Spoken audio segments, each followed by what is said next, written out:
Sir. Shri Sudhir Bobde जी, प्रमुख सचिव उच्च शिक्षा, श्री अमृता विलास जी, प्रमुख सचिव नगर विकास,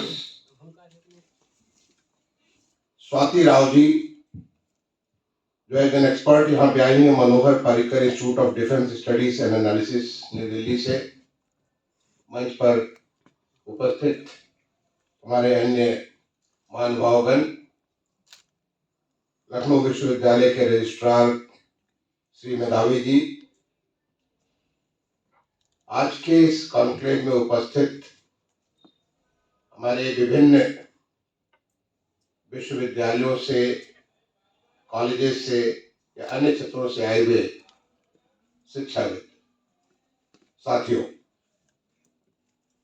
आज का ये कॉन्क्लेव में सबसे पहले तो मैं आप सबका स्वागत करता हूं, आपको बधाई भी देता हूं कि आपको चुना गया है इस बात के लिए कि जो G20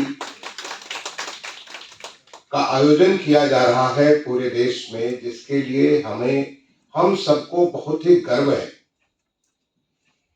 गर्व इस बात का है कि हमारा देश दुनिया के जो 20 सबसे ज्यादा ताकतवर देश है।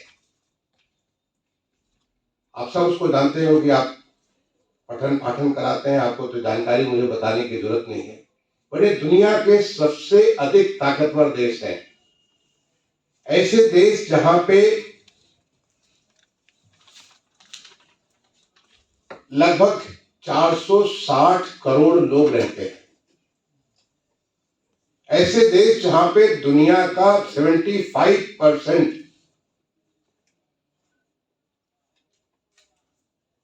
ट्रेड होता है, ऐसा देश जिनके लगभग 85% जीडीपी उन देशों में है। आप सोच सकते हैं दुनिया की कितनी बड़ी ताकत ये G20 के देश हैं, और आज इन सारे देशों का एक साल के लिए हमारे देश को गौरव प्राप्त हुआ उसको नेतृत्व करने का। ये संभव हो सका है हमारे माननीय प्रधानमंत्री जी की जो एक उनकी छवि है पूरी दुनिया में, उसकी वजह से इस प्रकार की चीज संभव हो सकी। जब ये हमारे G20 के सम्मेलन होंगे, इस सम्मेलन में न केवल वो 20 देश बल्कि 9 विशेष आमंत्रित देश भी, उनमें भी हमारा पड़ोस का बांग्लादेश है, नीदरलैंड्स है, मॉरिशस है, सिंगापुर है, ऐसे तमाम सारे देश भी, नाइजीरिया है, ऐसे देश भी उसमें भाग लेंगे।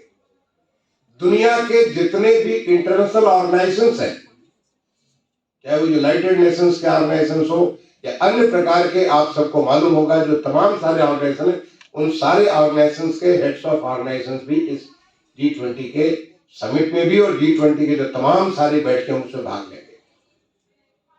इस G20 की लगभग 200 बैठकें पूरे देश में हो रही हैं। सामान्य तौर पर आपको ख्याल होगा पीछे जब कभी ऐसे हमारे देश में कभी कॉमनवेल्थ का या ऐसे इस प्रकार से मैं अध्यक्षता करने का मौका मिला पास्ट में, तो जो इनकी समिट होती थी कोई एक जगह पे हो जाती थी और सामान्य तौर पर दिल्ली में होती थी। और मुझे याद है जब हम पढ़ा करते थे कॉलेज में, IIT में पढ़ा करते थे, जो हमारा जो उसका एक हेड्स ऑफ स्टेट्स आए थे, वो सारे के सारे लक्षद्वीप गए थे। आपको भी याद होगा, बहुत दिन नहीं हुआ, आपको भी याद होगा। तो एक जगह कॉन्फ्रेंस होती थी, एक जगह वहां पे कहीं पे वो लोग सारे लोग घूमने निकल जाते थे। लेकिन ये हमारे देश का एक भारत श्रेष्ठ भारत की सोच है कि हमें पूरे देश को दिखाना है दुनिया के पटल पर हिंदुस्तान क्या है, हिंदुस्तान क्या कर रहा है और हिंदुस्तान कैसे दुनिया के विकास में, दुनिया में लोगों की जो तमाम सारी समस्याएं हैं उसको निदान करने में कैसे मददगार हो सकता है। और इसलिए ये जो हमारा G20 के 200 से अधिक सम्मेलन हो रहे हैं, ये सम्मेलन कुल 56 स्थानों पे हो रहे हैं, जिनमें हमारे प्रदेश के 4 स्थान है। कोई भी ऐसा राज्य नहीं है, कोई भी ऐसा केंद्र शासित राज्य नहीं है जहां पे सम्मेलन न हो रहा है। सबको अरुणाचल प्रदेश से लेकर के गुजरात तक, कश्मीर से लेके कन्याकुमारी तक हर राज्य को, हर हमारे जो केंद्र शासित राज्य, सबको मौका मिला है कि आप अपने यहाँ अपने को शोकेस करिए। और इसी कड़ी में हमारे प्रदेश को 4 ऐसे जगह मिली हैं, जैसे कि पहला है गौतम बुद्ध नगर, जहां पे 1 होने वाला है। दूसरा आगरा, जहां पे 4 होंगे। तीसरा लखनऊ, जहां पे 1 होगा। और चौथा बनारस, जहां पे 5 होंगे। यानी कुल 11 सम्मेलन हमारे प्रदेश में होंगे। और हम, जैसे आपके घर में अगर कोई मेहमान आता है तो आप क्या करते हो? जब आपके घर में कोई मेहमान आपका आता है, जानने वाला, अनजान भी, और यहाँ तो अनजान नहीं, वो दुनिया का सबसे ताकतवर मेहमान है। वो जब आपको देखेगा, पहचानेगा, जब आपकी ताकत को देखेगा, पहचानेगा, वो दुनिया में जाकर उस बात को बताएगा। तो हम अपना बेस्ट शोकेस करते हैं। मैं कुछ बनाने की जरूरत नहीं। इस देश में पिछले 8-9 सालों में जिस तेजी से विकास हुआ है, जिस प्रकार से हमारी अवस्थापना सुविधाओं में परिवर्तन हुआ है, ऐसी ऐसी चीज हुई है, जैसे कि आपको स्वच्छ भारत, जो कि गांधी जी ने तो 1916 में कहा था, जब काशी हिंदू विश्वविद्यालय का नींव रखा जा रहा था, तब उन्होंने कहा था कि हमारी स्वच्छता जो है आजादी से ऊपर है। हम देवी देवता का प्रार्थना करते हैं, उनको बिल्कुल स्वच्छ रखते हैं, लेकिन हम खुद को स्वच्छ नहीं रखते। लेकिन आज ये दुनिया के लिए कौतूहल का विषय है, क्योंकि मैं भारत सरकार के सेक्रेटरी के तौर पे, मैं काफी लंबी और भारत सरकार का सेक्रेटरी रहा, और मैं दुनिया भर जाने का मौका मिला मुझे, तमाम सारे जगहों में जाकर तमाम सारे लेवल्स पे बात करने का। लोगों को लिए कौतूहल है कि हिंदुस्तान ने ऐसा कमाल कैसे किया कि आज हमारे गांव स्वच्छ, आज हमारे शहर स्वच्छ है। स्वच्छतम स्थिति में नहीं है, लेकिन इस स्थिति में पहुंच गए कि जो आप चलते थे, आपको एक वितृष्णा होती थी, सड़क पे, अपनी गलियों में, अपने कहीं भी, घर से बाहर जहां भी लगता था, घर के अंदर खूब साफ सुथरा हो, लेकिन निकलते ही आपको गंदगी दिखती थी। और जब बाहर से आते थे, आप तो प्रोफेसर हैं, कभी बाहर जाने का मौका होता तो आपको एक ही चीज अच्छी लगती थी, वहां सब कुछ साफ था, हम क्यों नहीं हो सकते? लेकिन आज हिंदुस्तान ने करके दिखा दिया। आज हिंदुस्तान ने, जो हमारे गरीब लोग थे, जिनके पास मकान नहीं थे, चाहे गांव के चाहे शहर के, करोड़ों की संख्या में, इसका जो हमारा पहले जो प्लानिंग कमीशन हुआ करता था, योजना आयोग जिसको कहते थे, योजना के अनुमान थे कि कितने लोग हमारे ऐसे हैं जो या तो बेघर हैं, या घर उनका पर्याप्त नहीं है, या घर उनका रहने लायक नहीं है। आज आपको जब इस प्रकार का लक्ष्य माननीय प्रधानमंत्री जी ने लिया कि हम हर घर को, हर व्यक्ति को आवास देंगे, यानी हाउसिंग फॉर ऑल, हर कोई को आवास देंगे। लोग कहते थे कैसे संभव होगा? मैं खुद अर्बन मिनिस्ट्री में, मैं उस समय मैं एडिशनल सेक्रेटरी हुआ करता था जब लक्ष्य प्रधानमंत्री आवास योजना का लिया गया। और जब मैं अर्बन सेक्रेटरी बना, यहाँ पे अमृत अभिलाष हैं, ये हमारे जॉइंट सेक्रेटरी हुआ करते थे, तो हाउसिंग फॉर ऑल का प्रोग्राम देखते थे। ये कहते थे कि सर कैसे संभव है? आज तक हिंदुस्तान में तो 8 लाख मकान नहीं बना पाए 12 साल में, कैसे संभव है करोड़ से ज्यादा मकान बना पाएंगे? लेकिन ये असंभव भी संभव हुआ। आपको जानकर खुशी होगी कि आज 1,23,00,000 मकान शहरों में सैंक्शन है। लगभग 95 लाख मकानों पे काम चल के पूरे हो गए, या काम चल रहे हैं। 70 लाख मकान पूरे हो गए और लोग उसमें रह रहे हैं। मैंने दूर दूर पूरे देश में जाकर के देखा हुआ कैसे नागालैंड, मिजोरम, कश्मीर, अरुणाचल, हर जगह लोग रह रहे हैं। और ऐसे घर जहां पे पीने का पानी भी हो, शौचालय भी हो, बिजली भी हो, वहां गैस का चूल्हा भी हो, हर प्रकार से सुविधित, जिससे कि एक गरीब आदमी अपनी जिंदगी को संभाल सके और अपने सपनों को, अपने बच्चों को अच्छा जगह दे सके। ये मकान हमारे देश की समस्या नहीं है, ये दुनिया की समस्या है। हर आदमी को एक अच्छा मकान चाहिए, एक ऐसा मकान जो उसके सपनों को साकार कर सके। और आज हिंदुस्तान ने कर करके दुनिया के सामने एक मिसाल कायम किया। क्या आपको मालूम है कि पिछले 8 सालों में जो हमारा हाईवे के ऊपर काम हुआ है, दुनिया का आप लगभग 1.5 चक्कर मार लेंगे, उससे ज्यादा, लगभग 55,000 किलोमीटर नेशनल हाईवे जो हमारा सुदृढ़ीकरण हुआ, उसका विकास हुआ। ऐसे कमाल हुए, हर घर को बिजली प्राप्त हो गई, क्या आपको मालूम है कि 40 करोड़ लोगों को इंक्लूसिव फाइनेंशियल इंक्लूजन के लिए, इसी लखनऊ का मैं मुख्य विकास अधिकारी हुआ करता था 1990 से 93 में, बड़ा मुश्किल होता था लोगों का खाता खोलना, बट यूं कमाल हुआ चुटकी के साथ देते देते हर एक का, आपके घर में जो काम करती है, आपके जो मजदूर है, कोई भी, हर कोई ऐसा नहीं जिसका अपना खाता न हो, उसका भी अपना डेबिट कार्ड है, वो भी जाकर के कहीं से भी लोन ले सकता है। ये कमाल हमारे देश में 8, साढ़े 8 साल 9 साल में हुआ है। आज हमारे देश में कमाल हुआ है कि जो यूपीआई के माध्यम से लोग सोच नहीं सकते थे, लोग कहते थे कि कैसे डिजिटल लोग करेंगे। आज बड़ा अच्छा लगता है जब आप मार्केट में जाइए और वो खोपचे वाला भी कहता था आप उनको, ये जो हमारा यूपीआई का जो ये क्यूआर कोड है, इसी से पेमेंट कर दीजिए। पंडित जी भी कहते हैं हमको दान जो है इसी क्यूआर कोड से कर दीजिए। ये हमारे देश में परिवर्तन हुआ है, और वो परिवर्तन हमारे देश का नहीं, पूरे दुनिया के लिए जरूरत है। जब कोविड की महामारी आई थी, आपको मालूम है, आप सब साक्षी है, ये बिल्कुल अभी हाल का है, बाकी चीजें मैं 8 साल पहले की बात कर रहा था, 9 साल पहले की बात कर रहा था। बहुत सारी चीजें हम विस्मृत कर देते, भूल जाते। अगर आप केवल अपने आप को 2 साल पीछे लेकर के जाइए, जब कोविड की महामारी मार्च 2020 में आई थी, किस प्रकार की जो है भविष्यवाणियां की जा रही थी। करोड़ों लोग उदाहरण दे रहे थे कि जो हमारा जो स्पेनिश फ्लू आया था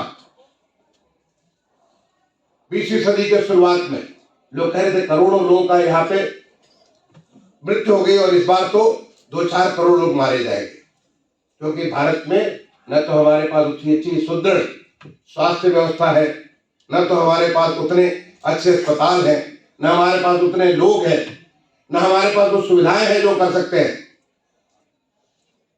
लेकिन मुझे कहने की जरूरत नहीं, आपने देखा होगा, टीवी के ऊपर स्क्रीन पे देखा होगा, सोशल मीडिया के माध्यम से देखा होगा, ऐसे देश जिनकी स्वास्थ्य सुविधाओं के लिए आप दुनिया में उसको कहते थे इंडेक्स में नंबर 1 है, नंबर 2 है, नंबर 3 है, उनकी सारी की सारी व्यवस्थाएं चकनाचूर हो गई। आपने देखा होगा किस प्रकार से वो स्ट्रगल कर रहे थे। आप में से कुछ अर्थशास्त्री होंगे, आप में से कुछ अर्थशास्त्र जानते होंगे, आज आप देख रहे होंगे दुनिया में रिसेशन सेट हो चुका है, पोस्ट कोविड एक रिसेशन सेट हो चुका है। तमाम सारे लोगों की आर्थिक स्थिति, आप बड़े बड़े देशों का, मुझे नाम नहीं लेना था, बड़े बड़े देशों की स्थिति खराब हो चुकी है। लेकिन हिंदुस्तान में जो हमारे पास कुछ नहीं था, हमने आत्मनिर्भर भारत का एक संकल्प लेकर के माननीय प्रधानमंत्री ने कहा कि हम आत्मनिर्भर भारत बनेंगे। और आपने देखा कि अगर आप डेथ का देखें, आप देखें कि कितने लोगों को इन्फेक्शन हुआ, तो हिंदुस्तान का रेट सबसे कम है। किंचित कोई 200 देश होंगे जो हमसे कम होंगे। सारे के सारे देशों में जो कोविड की दुनिया की वैश्विक महामारी जो सबको तबाह कर दी, हिंदुस्तान उसमें से एक विजेता बनकर के निकला। ये मैं आपको इसलिए नहीं कह रहा हूं कि बताना चाहता हिंदुस्तान ने काम किया, मैं ये बताना चाहता हूं कि हिंदुस्तान ने जो कमाल का काम किया वो दुनिया के लिए एक उदाहरण है। दुनिया आज देख रही है हिंदुस्तान की तरफ कि हम भी उनसे क्या सीख सकते हैं। लोग कहते थे वैक्सीन, जब कभी कोई यहाँ पे बीमारी आती थी, परेशानियां होती थी, तो लोग कहते थे कि वैक्सीन वहां से मंगाओ, कहीं यूरोप से मंगाओ, कहीं दूसरे देशों से, विकसित देशों से मंगाओ। लेकिन आपने देखा कि हमने अपना खुद का वैक्सीन बनाया। आज लगभग 240 करोड़ लोगों को वैक्सीन दे चुके हैं, पहला डोज, दूसरा डोज, प्रिकॉशन डोज हम दे चुके हैं। और कैसे? डिजिटल माध्यम से। आपने कोविन सुना होगा कि मैं कहीं जाता हूं, मैंने मोबाइल फोन निकाला और देख लिया कि हमने किस तारीख को ये लिया था, किस तारीख को आगे कर लिया। ये कमाल का काम जो हिंदुस्तान में जो डिजिटल माध्यम से हुआ, आप सोच नहीं सकते। लेकिन हम इसको दुनिया को दे सकते हैं, दुनिया को बता सकते हैं कि हमने क्या क्या काम किया, कैसे कैसे काम किया, जो कि आपके लिए भी एक उदाहरण है। क्योंकि हम इतने बृहद स्तर पे जो काम किए हैं, आपके जो आपके देश, दुनिया की आबादी देखें तो चाइना के बाद नंबर 2 आबादी वाला हम देश है। अगर विविधताओं में देखें तो चाइना से कहीं ज्यादा विविधताएं हमारे देश में। कितने प्रकार के फेस, कितने प्रकार की भाषाएं, कितने प्रकार का भोजन, कितने प्रकार की वेशभूषा, इतनी सारी विविधताएं भरी पड़ी है। इसलिए दुनिया हमको देख रही है कि आखिर हिंदुस्तान कर कैसे रहा। जब सबकी अर्थव्यवस्थाएं ढही पड़ी हुई है, गिरी पड़ी हुई है, लोगों का रिसेशन है, आज भी हिंदुस्तान का भी हाल में आपने देखा होगा, जो आया था, अनुमान आया था, हमारी जीडीपी 7% की दर से बढ़ रही है। अगर हमारे प्रदेश की आप बात करें तो हमारी जीडीपी 8% से बढ़ रही है। हमारे प्रदेश में जो इतना बड़ा महामारी के दौरान इतनी सारे लोग आए थे, करीब 40 लाख लोग उत्तर प्रदेश में न केवल आए बल्कि यहां से प्रस्थान किए, उत्तर प्रदेश से क्रॉस किए। कैसे मैनेज किया गया, कमाल का काम हुआ। आज आप देखना चालू करें किसी भी फील्ड में, स्वास्थ्य के फील्ड में, आयुष्मान भारत, क्या आप सोच सकते थे कि हमारा गरीब आदमी, उसको भी 5 लाख रुपए का इंश्योरेंस है कि अगर कोई उसे तकलीफ होती है वो किसी भी अस्पताल में जाके अपना इलाज कराएगा। और इसको आप उदाहरण के तौर पे देख सकते हैं कि जिसका कार्ड बना कैसे वो काम कर रहे हैं। इस प्रकार की सुविधाएं आज इतने सारे लोगों को, गरीब कल्याण योजना में 80 लाख लोगों को सरकार भोजन दे रही है। कहां से दे रही है? कोई नई किसी दूसरे जगह से नहीं आ। हम दूसरे देशों को इतना कुछ दे रहे हैं, चाहे वो कोविड हो चाहे अदरवाइज। तो आज जब दुनिया में क्राइसिस आई, कोविड की महामारी, वैश्विक महामारी की क्राइसिस आई, उसके बाद जो यूक्रेन रशिया का वार आया, उसके बाद इकोनॉमिक डाउनटर्न हुआ, ये जो तमाम सारी जो चुनौतियां हैं, उन चुनौतियों से कैसे हिंदुस्तान जूझ करके आगे बढ़ रहा है, इसको जो है देखने के लिए पूरा दुनिया उत्सुक है। और हमें उनको जो G20 का एक मौका मिला हुआ है, एक समय मिला हुआ है। भारत को लोग विश्व गुरु कहते थे, क्या समय आ गया कि हम उस विश्व गुरु के अपने उस रूप को लोगों को दिखा सकते हैं? तमाम लोग आज हिंदुस्तान को लोहा मानते हैं। तमाम लोग आज हमारे माननीय प्रधानमंत्री जी को कोई दिक्कत होती है वो संपर्क करते हैं कि आपकी इसके बारे में क्या राय है। अभी हाल में हमारे प्रदेश में G20, आपको हमारे हाल में प्रदेश में हमारा ग्लोबल इन्वेस्टर समिट, आपने जरूर अखबारों में पढ़ा होगा, टीवी पे देखा होगा, सोशल मीडिया के माध्यम से देखा होगा। हमारे प्रदेश की 8 टीमें 16 देशों के 21 डेस्टिनेशन में गई। मुझे भी मौका मिला, मैं कनाडा और यूएस के कुछ 6 डेस्टिनेशन पे गया। जहां भी हम जाते थे लोगों में इस बात की उत्सुकता थी, आखिरकार भारत में कैसे इतना सारा कुछ हो रहा है। और लोगों को आश्चर्य था, हमारे उत्तर प्रदेश में ऐसे कैसे हो रहा है। उत्तर प्रदेश वो सोचे भी नहीं थे लोग। उत्तर प्रदेश तो वो गुंडई का इलाका हुआ करता था, यहाँ सब कुछ अशांत हुआ करता था, यहाँ कोई विकास होता नहीं था, नई चीजें नहीं लगती थी। और आज लोगों का ये संकल्प है कि पिछले 5-6 साल में 4 लाख करोड़ के यहाँ पे इन्वेस्टमेंट हुए हैं। और अभी जब हमारा ग्लोबल इन्वेस्टर समिट आने वाला 10 से 12 फरवरी, आप देखेंगे कि कितने सारे लोग, पूरी दुनिया, पूरा देश आज उत्तर प्रदेश तक दिख रहा है। एक कमाल कैसे हुआ, ये दुनिया हमसे सीखना चाहती, दुनिया हमसे देखना चाहती। और G20 हमारे लिए मौका है। G20 हमारे लिए मौका है। लोग गणतंत्र की बात करते हैं, लोग कहते हैं कि हिंदुस्तान सबसे पुराना गणतंत्र है, सबसे बड़ा गणतंत्र है। ये बड़ा ही नहीं बल्कि गणतंत्र की जननी है। गणतंत्र तो यहीं से शुरू हुआ। तमाम सारे देशों में लोगों को, बहुत सारे लोग वंचित थे वोटिंग राइट से। तमाम सारे देशों में काफी वक्त के बाद इस प्रकार का गणतंत्र का विकास हुआ। और हमारे तो हजारों साल पहले जो हमारे जनतंत्र थे, वो राजा भी थे, लेकिन वो भी जनतंत्र में उनको जनता की ताकत होती थी।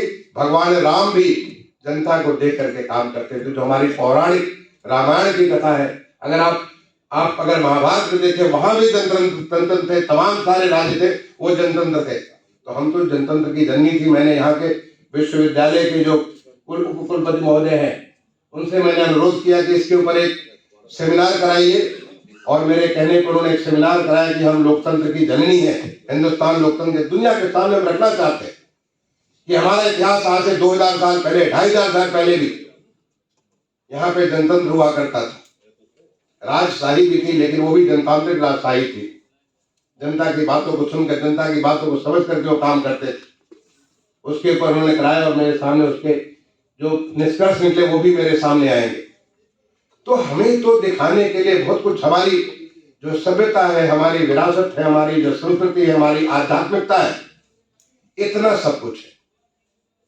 तो आपको चुना गया है एक एम्बेसडर के तौर पे लोगों को बताने के लिए कि जब आपके ये लोग आएंगे तो हमारी ये सारी की सारी हमारी जो चेतना है, हमारा जो रूप है, वो लोगों के सामने दिखना चाहिए। जब वो लोग आएंगे, आप बच्चों को बताएं, क्योंकि आपके माध्यम से हमारा यूथ प्रेरित होगा। आपके माध्यम से इसमें तो तमाम सारे ट्रैक्स है, विमेन 20, आप विमेन इमेंसिपेशन के लोग आज बात करते हैं, विमेन एम्पावरमेंट की बात करते हैं, लोगों को भूल के हमारी सती अनुसुई, हमारी इतनी सारी महिलाएं, हमारे तो नाम ही हमारा जो होता है, हमेशा पहले नारी का नाम पहले और बाद में नर का नाम होता है। हम कभी भी ऐसा नहीं कहते कि राम सीता नहीं कहते, आप कभी कृष्ण राधा नहीं कहते, राधा कृष्ण कहते हैं, आप हमेशा सीताराम कहते हैं। ये हमारी सभ्यता, हमारी संस्कृति, हमारी आध्यात्मिकता है। इस सारी के सारी चीजों को जब हमारे जब मेहमान आएंगे, उन मेहमानों के सामने वो सब बातें भी सबके सामने जानी चाहिए। और यही नहीं, वो तो देखते हैं कि आपका शहर कैसा है, आप कहते हैं स्वच्छ है, आपका शहर कैसा है। जब आपके घर में कोई मेहमान आता है तो घर को साफ सुथरा कर लेते हैं। अगर आपके घर में एक अच्छी चारपाई और एक अच्छा बिस्तर है तो उसी को आगे लगाते हैं। आपने लेखक एक यशपाल जी का पर्दा कहानी पढ़ी होगी, आपको याद होगी, मैंने क्लास 9 में पढ़ी थी। अपने घर को अच्छा से अच्छा दूसरों को दिखाते हैं। तो हमारे जो शहर हो, हमारा गांव, जहां भी वो जाते हैं, हमें अपना बेस्ट फेस फॉरवर्ड होना चाहिए। ये भी हमको दिखाने की जरूरत है, हमें उनसे सीखने की जरूरत है, क्योंकि आखिरकार वो एक विकसित देश है। आज उनकी तूती बोलती, दुनिया के सामने तूती बोलती, वो कैसे विकसित हो गए, क्या उनमें क्वालिटीज है जिसकी वजह से विकसित हो गए। जो तमाम सारी चर्चाएं होंगी, उन चर्चाओं को हमें सीखना होगा, क्योंकि हम आगे बढ़ रहे हैं। और आपको ख्याल होगा कि जब 15 अगस्त 2022 को माननीय प्रधानमंत्री जी लाल किले के प्राचीर से पूरे राष्ट्र को संबोधित कर रहे थे, उन्होंने कहा था कि आज अमृत काल की प्रथम बेला है और हम उस यात्रा पर निकल चुके हैं। 25 साल की उस यात्रा पर निकल चुके हैं, जो पंच प्रणों के माध्यम से अपने देश को 2047 में जब आजादी का 100 साल मनाएंगे तो हमारा देश एक विकसित देश होगा, विल बी डेवलप्ड नेशन। हम कैसे होंगे, ये इन पंच प्रण के माध्यम से हम इसको साबित करेंगे। हम गुलामी के वो तमाम सारी जो हमारी बंधन है, गुलामी के बंधन है, जिन बंधनों के आप शिक्षाविद है, आप जानते हैं कि कितने सारे गुलामी के बंधनों से पले पड़े हैं हम लोग, उन सारे बंधनों को तोड़ते हुए, क्योंकि हिंदुस्तान तो कभी सोने की चिड़िया कहलाता था, हिंदुस्तान विश्वगुरु कहलाता था, हिंदुस्तान के बारे में लोग तरसते थे। गायंत देवा किल गीत कहानी धन्यास्वे भारत भूमि भागे स्वर्गा पवर्गा सदहेर मुद्रा। सोचिए, इस प्रकार की प्रार्थना लोग करते, स्वर्ग के देवता भी यहाँ पे आने के लिए तरसते थे। हमारे यहाँ तो जितनी सारी सभ्यताएं, भगवान राम, कृष्ण, बौद्ध, बुद्ध, जैन, सारे के सारे सब यहीं पे इसी धरती पे आए और यहीं पे आकर के उन्होंने दुनिया को तमाम कार्य संदेश दिए। तो ऐसे भारत को हम जब विकसित भारत के लिए अगले 25 साल के लिए चलेंगे तो हमें दूसरों से सीखना पड़ेगा। हमें सीखना पड़ेगा कि क्या चीज है जिसकी वजह से हमसे वो आगे निकल गए, कैसे हम लोग पीछे छूट गए थे, अब हमें क्या अपनाना होगा जिससे हम उनके बराबर पहुंच गए। उनको वहां पहुंचने में सैकड़ों साल लगे, हम वहां अगले 25 साल में पहुंचेंगे। हम 25 ने उसको और पहले पहुंचेंगे। आज जो दुनिया में जो क्लाइमेट चेंज हो रहा है, क्लाइमेट चेंज के ऊपर भी बहुत सारी उस पर बातें होंगी। हम क्या करेंगे जिससे आज हमारे माननीय प्रधानमंत्री जी ने ग्लासगो में जो COP26 हुआ, वहां पर उन्होंने लक्ष्य लिया कि हम हिंदुस्तान को 2070 तक कार्बन न्यूट्रल बनाएंगे। कैसे कार्बन न्यूट्रल बनाएंगे, हर नागरिक को, उनसे जब इसके ऊपर बहस होगी तो हमें बच्चों को बताना पड़ेगा, उन्हें सीखना चाहिए कि कैसे वो, बहुत सारे देश हमसे आगे इसके बारे में क्लाइमेट को एड्रेस करने में, लेकिन हिंदुस्तान बहुत तेजी से क्लाइमेट के बारे में, चाहे एनर्जी के बारे में, आज आपको मालूम है कि हमारा जो है रिन्यूएबल एनर्जी के बारे में कितना तेज कार्यक्रम चला है, कैसे हम लोग फॉसिल फ्यूल को रिप्लेस करते चले जा रहे हैं, किस प्रकार से हम लोग एनर्जी एफिशिएंसी, एनर्जी सेविंग के ऊपर एक मेजर फोकस है सरकार का। जितना एलईडी लाइट हमने लगाया है उतना शायद दुनिया में कई सारे देशों को हर घर में बांट देंगे। इतने बड़े प्रोग्राम हमारे सोलर के बारे में, इतना बड़ा प्रोग्राम और सोलर एनर्जी, इतना कॉस्ट कम हुआ, लेकिन हमारी चूंकि साइज बहुत बड़ा है, हमारी पॉपुलेशन बहुत बड़ी है, उसको करने के लिए हमें थोड़ा वक्त लगेगा। तो हमें उनसे सीखना भी है। वो जो 20 देश है जो तमाम विषयों पे बातें करेंगे, उन विषयों में क्या ऐसी चीजें, क्योंकि आप तो शिक्षा में, आप उनसे सीख के बच्चों तक लेके जा सकते हैं, उन्हें बता सकते हैं कि भाई आगे के लिए आने वाला भारत जो हमारा एक विकसित भारत है, उस विकसित भारत के नागरिक के तौर पे तुम्हें क्या करना है, कैसे करना है, कैसे रहना है, कैसे दुनिया के सामने, जैसे आज उनके डंका बजती है, हमारे भी डंका बजेंगे। ये हमें मौका है G20 के माध्यम से लोगों तक पहुंचाने का। तो G20 एक बहुत बड़ी, हमारे देश के लिए एक बहुत बड़ी अपॉर्चुनिटी के तौर पर उभर करके आया है। और हम तो अगर वास्तव में माने तो हम जो G20 की जो भावना है एक परिवार के रूप में, वसुधैव कुटुंबकम, तो हमारा हमेशा हमेशा से, आज से नहीं, हमारी वैदिक विरासत है वसुधैव कुटुंबकम। हमारी इस विरासत को ही जो हमारे जो हमारा G20 हो रहा है, उसका जो मोटो रखा गया है, one earth, one family and one future. We are not divided. पूरा ग्लोब एक अर्थ है, it is one globe, one earth, one family, वसुधैव कुटुंबकम। हम सब एक परिवार के हैं, and we have a one future. अगर डिवास्टेशन होगा, अगर क्लाइमेट चेंज की वजह से चीजें नुकसान होगी, सबका नुकसान होगा। ऐसा नहीं होगा जब क्लाइमेट चेंज होगा तो होगा भी विकसित का, नहीं होगा विकसित विकास का होगा। जब ये कोरोना की महामारी आई, ये वैश्विक महामारी थी और दुनिया के किसी भी देश को नहीं छोड़ी। तो ऐसे जो चैलेंजेस होंगे, और इसके लिए हम सबको मिल करके एक साझा कार्यक्रम बना करके साझे तौर पे हमें आगे बढ़ना होगा। चाहे वो हमारी पुरानी जो सेहत के बारे में, हमारे जो पीछे माननीय प्रधानमंत्री जी ने यूएन के सामने रख करके योग को एक अंतर्राष्ट्रीय स्तर पर लेके गए।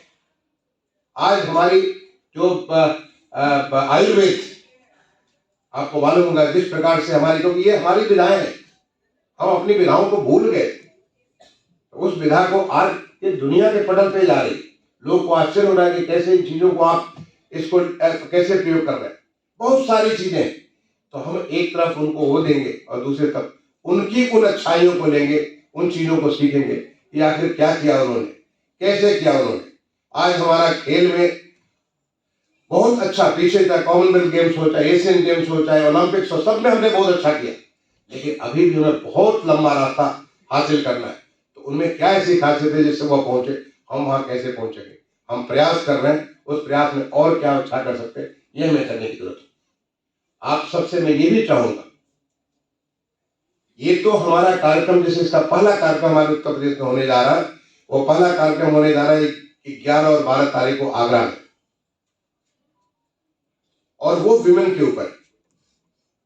दूसरा कार्यक्रम हमारे होने जा रहा है 13, 14, 15 को, फरवरी महीने की मैं बात कर, अगले महीने 13, 14, 15 को यहाँ लखनऊ में, जो कि डिजिटल के बारे में होगा। हम शोकेस करेंगे डिजिटल में हमने कितने बड़े बड़े काम किए, कैसे कैसे काम किए, ऐसे कमाल के काम जो कोई सोच नहीं सकता, तो उसको भी हमने किए। लेकिन आप अगर अपने बच्चों को, आप टीचर्स हैं, आप अध्यापन, अपने बच्चों को पहले कहीं उसको रिसर्च करने के लिए, इस विमेन के बारे में, आज विमेन एम्पावरमेंट की नहीं बल्कि वीमेन लेड डेवलपमेंट की हम बात करते हैं, वीमेन एज लीडर्स की बात करते हैं, not as empowering the women, उनको कुछ हमने अधिकार दे दिया, ऐसा नहीं, बल्कि विमेन लेड डेवलपमेंट की हम बात करते हैं, और वो कर भी रहे। आपको मालूम है कि विमेन आज हमारी आर्म फोर्सेज में भी है। आज हमारी विमेन जो है पुलिस, जो हमारी जो सेंट्रल पुलिस फोर्सेज है उसमें भी है। आज विमेन हमारी जो अंतरिक्ष में, जो आपने पढ़ा होगा, जो हमारे जो अंडर ओशन जो हमारे रिसर्च हो रहे वहां भी है, सब जगह। बाकी तो आपको जो हमारी जो चाहे लोकतंत्र में जो हमारी लोकतांत्रिक राजनीतिक प्रणाली है उसमें प्रशासनिक प्रणाली है, हर जगह आपको मालूम है। तो आप अगर बच्चों को ये कार्य दें कि विमेन के बारे में हमारे देश में क्या काम हुआ है, कैसे काम हुआ, हम क्या कर सकते हैं, दुनिया में क्या काम हुआ, अगर उनको ये काम दे तो रिसर्च करेंगे बच्चे। जब रिसर्च करेंगे तो वो और कुछ सीखेंगे कि क्या अमेरिका में क्या हुआ है, कनाडा में क्या हुआ है, जर्मनी में क्या हुआ है, इंग्लैंड में क्या हुआ है, फ्रांस में क्या हुआ, ऑस्ट्रेलिया में क्या हुआ, न्यूजीलैंड में। जब वो सीखेंगे तो आपको, और वो जब बच्चे आपस में इसके बात में आपस में बात चर्चा करेंगे, उन्हें बहुत कुछ चीजें उन्हें सीखने को मिलेगी। और फिर जब आपका जब 2 दिन का जब कॉन्फ्रेंस होगा वहां पे आगरा में, तो वहां पे उनका ये नॉलेज जो है और ज्यादा बढ़ेगा, क्योंकि वो उस चर्चा को, बहुत सारी चर्चा जो सामने आएगी उस चर्चा को आपको देखने मिलेगा। यही नहीं, उन्हें आदत डालनी चाहिए। आज जो G20 का एक पोर्टल जो इसके बारे में रंजन ने बात की, वो G20 के पोर्टल पे तमाम सारे रिपोर्ट्स आते रहेंगे, तमाम सारे टेस्टिमोनियल्स आते रहेंगे, तमाम सारी जानकारी आती रहेगी। बच्चों को अगर आप आदत दिलाएंगे, उसको भी देखें, पढ़ें, उसको सीखें। मैंने अपने अधिकारियों से, हमारे यहाँ पे अमृत अभियान जी नोडल अफसर, इनको मैंने आदेश किया होगा कि जो भी हम इस प्रकार के लोगों को जो उन्हें स्पोर्ट करना है, उन्हें तमाम सारी सुविधाएं प्रोवाइड करनी है, उसमें हम बच्चों को लगाएं। हम बच्चों को सेलेक्ट करेंगे, उनको ट्रेन करेंगे और ट्रेन करके उनको जो है उनके साथ लगाएंगे, ताकि बच्चे जब उनके साथ जब चलेंगे, अगर कोई नीदरलैंड्स का कोई चल रहा है और उनके साथ चलेंगे तो उसको उत्सुकता होगी जानने की नीदरलैंड्स में क्या करता है, कैसे रहता है, ऐसे कौन सा अन्न खाता है जिसके नाते नीदरलैंड्स दुनिया में इतना बड़ा ताकत लेकर रहता है। छोटी सी एक पिद्दी सी कंट्री है, दुनिया में इतनी बड़ी ताकत रखती है, कैसे हो करती है उन बच्चों को। और वो बच्चे फिर ऐसे बच्चे जो हमारे इस प्रकार के काम में लगेंगे, मैं आपसे ये भी निवेदन करूंगा, उन बच्चों को सारे बच्चों के सामने बात करने के लिए कहिए, ऐसे आयोजन करिए, उस आयोजन में कहिए कि तुमने क्या क्या सीखा। तुम्हारा काम केवल ये नहीं है कि बस हम उनके सामने गए और उनको जो हेलो और हाय करके चल दिया। तुम्हारा काम है सीखना और तुम्हें सीख के दूसरों को सिखाना, क्योंकि हम उस रास्ते पे चल रहे हैं जो हमें उस अमृत काल का रास्ता, जो हमें वो रास्ता दिखा रहा है देश को विकसित बनाने वाला। तो विकसित हम तब बनेंगे जब हम, जो गांधी जी कहते थे, अपनी सारी खिड़कियां खोल करके रखिए, जितने सारा ज्ञान जहां जहां से आ रहा है हर तरफ से ज्ञान को आने दीजिए, उसको एक बार आप मांझिए और मांझ करके फिर देखिए कि क्या आपके लिए बेस्ट है। तो वो जो चीज है हमारे बच्चों को, उनको जब मिलेगी वो दूसरों से शेयर करेंगे। मैंने देखा कि जब आपको बोलना होता है तो आप और ज्यादा पढ़ते हैं, और ज्यादा रिसर्च करते हैं, और चुनौती के तौर पर लेते हैं। तो जब उन बच्चों को आप करेंगे, तुम्हें इस प्रकार के टास्क भी दीजिए, क्योंकि हमारे लिए एक बहुत बड़ी लर्निंग एक्सपीरियंस है, हमारे लिए एक बहुत बड़ी अवसर है जो हम अपने आतिथ्य को बता सके। हम तो कहते हैं अतिथि देवो भव, अतिथि को तो हम देवता मानते हैं। कोई भी, मैं तो गांव का रहने वाला हूँ, गांव में कुछ भी ना हो तो सबसे पहले जो बेस्ट होगा वही लाकर वो देंगे, क्योंकि अतिथि देवो भव। लोग कहते हैं कि मालूम नहीं अतिथि के रूप में कहीं भगवान ही ना आ गए, तो हम उस भाव के साथ अतिथि को देखते हैं। और ये सारे अतिथि सामान्य अतिथि नहीं, ये तो बहुत विशेष अतिथि है जिनसे हमें बहुत कुछ सीखना है, बहुत कुछ काम करना है। और यही नहीं, उनको भी ये बताना है कि हम ये हैं, ये हमारी ताकत है, और ये अब हम ये रिवर्स, हम आपको भी बहुत कुछ ज्ञान दे सकते हैं, बहुत कुछ बता सकते हैं, और हर फील्ड में बता सकते हैं।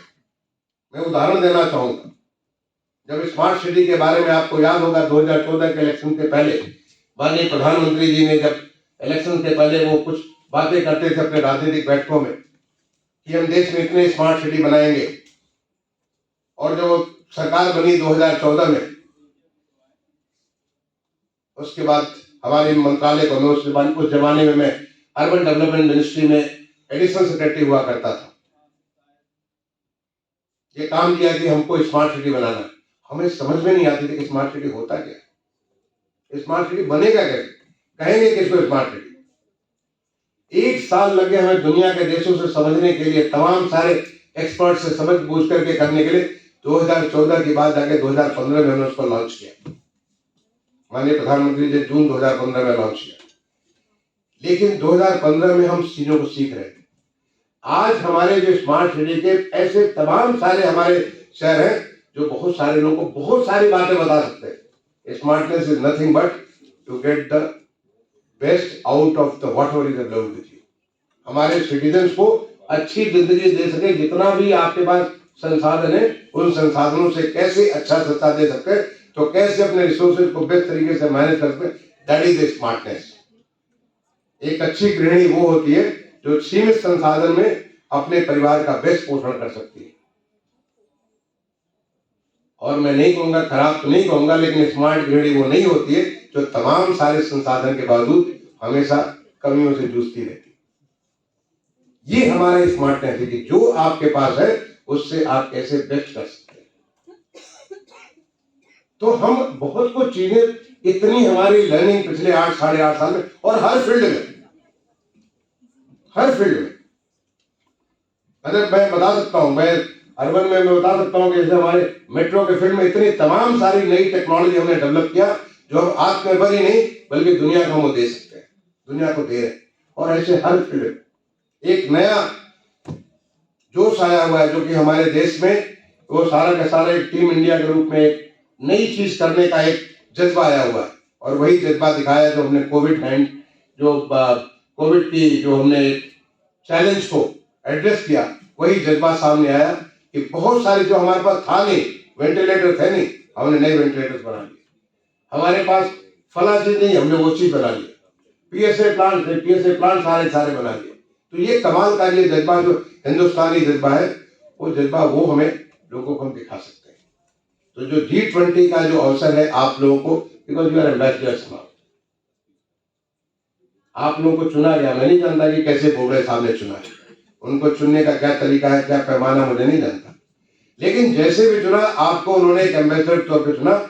और आप इस बात को लोगों तक लेके जाएंगे कि भाई हमारे यहाँ अतिथि विशेष मेहमान आने वाले हैं, उन विशेष मेहमानों को हमें पहले तो खुद को अच्छा रखना है, अपने को खुद के दिखाना क्या कर सकते हैं, और उन विशेष मेहमानों से बहुत कुछ सीखना है और सीख को अपने को इतना ताकतवर बनाना है जो कि जो लक्ष्य माननीय प्रधानमंत्री जी ने रखा या जो लक्ष्य हमारे उत्तर प्रदेश के माननीय मुख्यमंत्री जी ने रखा है कि मैं $1 ट्रिलियन इकोनॉमी बनाना अगले 5 साल में, उस $1 ट्रिलियन इकोनॉमी के सपने को हम पूरा कर सकते।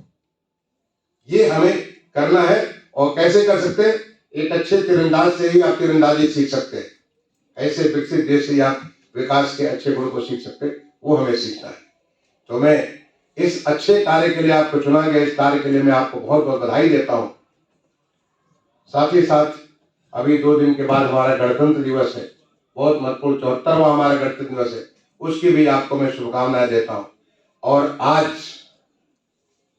से 74 साल पहले हमारा प्रदेश उत्तर प्रदेश का रूप धारण किया था। आज हम लोग उत्तर प्रदेश दिवस के रूप में मना रहे हैं। मैं उत्तर प्रदेश दिवस के रूप में भी आप सबका अभिनंदन भी करता हूं, शुभकामनाएं भी देता हूं, अपनी वाणी को विराम देता हूं। और मैं आपसे यही अनुरोध करूंगा कि आप अच्छा कार्य करेंगे, अपने यूथ को, हमारे प्रदेश का जो यूथ है उस यूथ को, इस मौके को, जो एक बहुत बड़ा मौका हमारे सामने है, पूरे साल भर इतने सारे विषयों को, इतनी सारी चीजों पर इतने मंथन होंगे, इतनी चीजें होंगी, उसको इलेक्ट्रॉनिकली डिजिटली सीखने का, समझने का, अपने आप को ताकतवर करने का, अपना बेस्ट उनके सामने रखने का, इसका आप उनको प्रेरित करेंगे, उनको लिए तैयार करेंगे। बहुत बहुत धन्यवाद। जय हिंद।